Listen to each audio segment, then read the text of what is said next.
सभी को मेरा नमस्कार। मैं राहुल साहू, राजकीय कन्या महाविद्यालय पोखरण, सहायक आचार्य भूगोल, आज बीए द्वितीय वर्ष के द्वितीय पार्ट अर्थात राजस्थान का भूगोल विषय का अध्ययन करेंगे, जिसमें हम राजस्थान एक सामान्य परिचय का अध्ययन करेंगे। इसमें राजस्थान के प्राचीन काल से लेकर वर्तमान राजस्थान का हम इसमें अध्ययन करेंगे। राजस्थान के नाम के साथ ही एक प्रतिबिंब उभरता है कि यहाँ का गौरवमयी इतिहास और वीरता और शौर्य की गाथाओं का और साथ ही उभरता है मरुस्थल में विस्तृत बालू का स्तूप एवं रेत के सागर का दृश्य। यहाँ एक तरफ मरुस्थल तो दूसरी तरफ अरावली की पहाड़ियाँ, वहीं पठार, कहीं मैदान सम्मिलित हैं, अर्थात राजस्थान विविधताओं से परिपूर्ण है। इसकी भौगोलिक परिस्थितियों ने न केवल यहाँ के इतिहास को एक दिशा दी, अपितु यहाँ के सांस्कृतिक, सामाजिक एवं आर्थिक परिवेश को भी नियंत्रित एवं निर्धारित किया है।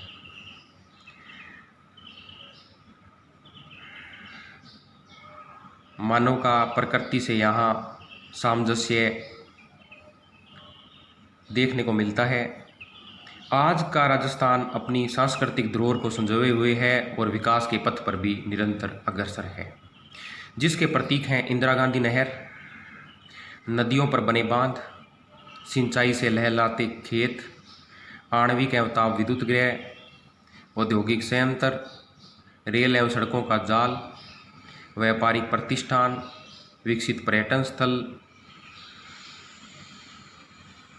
अर्थात राजस्थान निरंतर प्रगति के पथ पर अग्रसर होता हम देख रहे हैं।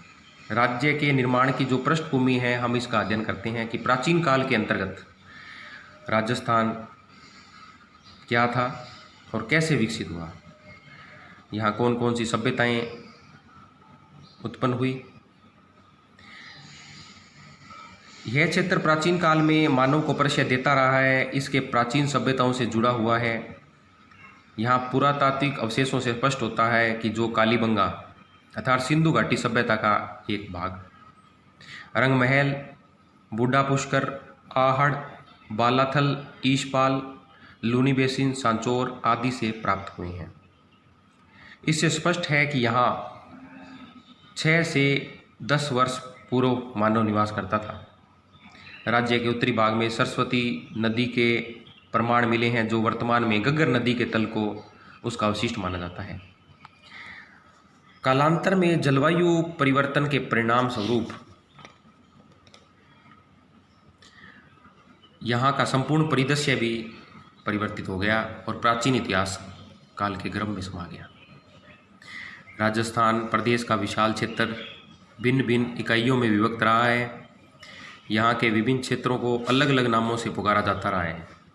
प्राचीन काल में गंगानगर के निकट के प्रदेश को योदेह, अलवर के समीपवर्ती प्रदेश को कुरु, भरतपुर, करौली, धौलपुर क्षेत्र को शोरसेन, कोटा और बूंदी के क्षेत्र को है, जयपुर टोंक के क्षेत्र को विराट, नागौर के चारों ओर का प्रदेश है छतरपुर, जोधपुर पाली क्षेत्र गुर्जर प्रदेश, बीकानेर क्षेत्र जांगल, बाड़मेर का क्षेत्र सिरीमाल, बाद में भीनमाल, बाड़मेर और जैसलमेर के क्षेत्र वल और दुगल, जालोर को स्वर्णगिरी, सिरोही आबू का क्षेत्र चंद्रावती, उदयपुर चित्तौड़गढ़ का क्षेत्र शिवी, डूंगरपुर और बांसवाड़ा का क्षेत्र बांगड़ के नाम से पुकारा जाता है। वहीं विभिन्न भौगोलिक विशेषताओं के आधार पर बात करें तो हम राजस्थान के विभिन्न क्षेत्रों के भिन्न भिन्न नाम हैं। माही नदी के क्षेत्र को कांठल कहा जाता था। प्रतापगढ़ बांसवाड़ा के मध्य के 56 ग्राम समूहों को 56 का मैदान, डूंगरपुर बांसवाड़ा के बीच के भाग को मेवल और देवलिया कहा जाता था। बहसरोडगढ़ से बिजोलिया के पठारी भाग को उपरमाल का पठार, जयपुर के आसपास के डूंड नदी के प्रवाह को डूंडाड़ और चूरू सरदार शहर के क्षेत्र को थली कहा जाता था। वहीं बोलियों के आधार पर अगर हम बात करें तो कोटा और बूंदी 12 हाड़ौती बोली के कारण यहाँ पर हाड़ा शासकों के आधार पर हाड़ौती क्षेत्र कहलाया। झुंझुनू, पिलानी, सीकर की शेखावाटी बोली और शेखावतों के कारण शेखावाटी कहलाया। मेवाड़ी और मेवाड़ शासकों का उदयपुर, भीलवाड़ा, चित्तौड़गढ़ क्षेत्र मेवाड़। वहीं डूंगरपुर और बांसवाड़ा क्षेत्र में बागड़ी बोली के प्रचलन से इसे बांगड़ तथा पश्चिमी राजस्थान की मारवाड़ी बोली के प्रचलन के कारण इसे मारवाड़ प्रदेश का नाम किया गया। वर्तमान एक तालिका के रूप में हम इसके विभिन्न नामों का देख सकते हैं। योदेह है गंगानगर, जांगल बीकानेर, अही छत्रपुर नागौर, गुर्जर मंडोर जोधपुर, सांभर अजमेर, श्रीमाल बाड़मेर, वल्ल जैसलमेर, अर्बुद सिरोही, विराट जयपुर, शिवी उदयपुर, कांठल प्रतापगढ़, पालन झालावाड़, व्याघ्रघाट बांसवाड़ा, जाबालीपुर जालोर। मध्यकाल में यह संपूर्ण क्षेत्र छोटे छोटे राज्यों और ठिकानों में बटा हुआ था। प्रत्येक राज्य का एक राजा अथवा महाराजा था जो संपूर्ण प्रशासन को देखता था। आपसी युद्ध और पड़ोसियों से युद्ध होना सामान्य था। यहाँ मुगल शासकों का यहाँ प्रभाव था। तत्पश्चात अंग्रेजों के आगमन के कारण ब्रिटिश काल में इसे एक पॉलिटिकल एजेंट नियुक्त किया गया। ब्रिटिश काल में ही यह क्षेत्र राजपूताना के नाम से जाना जाने लगा, किंतु राजस्थान शब्द का सर्वप्रथम प्रयोग कर्नल टोड ने अपनी पुस्तक annals and antiquities of Rajasthan में किया, जो कालांतर में सामान्य हो गया और स्वतंत्र भारत के राज्य निर्माण के पश्चात यही नाम स्वीकार किया गया। स्वतंत्रता से पूर्व 23 जून 1947 को ब्रिटिश संसद ने भारत स्वतंत्रता कानून पारित किया और इसी के अंतर्गत देशी रियासतों को उनके महाराजाओं की इच्छा पर छोड़ दिया गया कि चाहे वे स्वतंत्र रहें अथवा भारत या पाकिस्तान में किसी में भी सम्मिलित हो जाएं। तब 15 अगस्त 1947 को भारत स्वतंत्र हुआ और इस क्षेत्र में 18 रजवाड़े और 3 रियासतें लावा, कुशलगढ़ और निमराना थी और अजमेर मेरवाड़ा का केंद्र शासित प्रदेश था।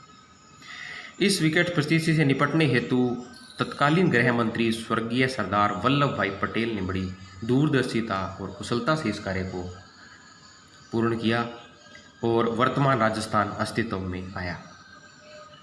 हमने प्राचीन काल से लेकर वर्तमान राजस्थान तक के भाग का अध्ययन किया। नेक्स्ट वीडियो में हम राजस्थान के निर्माण की प्रक्रिया अर्थात स्वतंत्रता प्राप्ति के पश्चात वर्तमान राजस्थान का जो अस्तित्व है वो किस क्रमिक रूप से संपूर्ण हुआ, इसका हम अध्ययन करेंगे। धन्यवाद।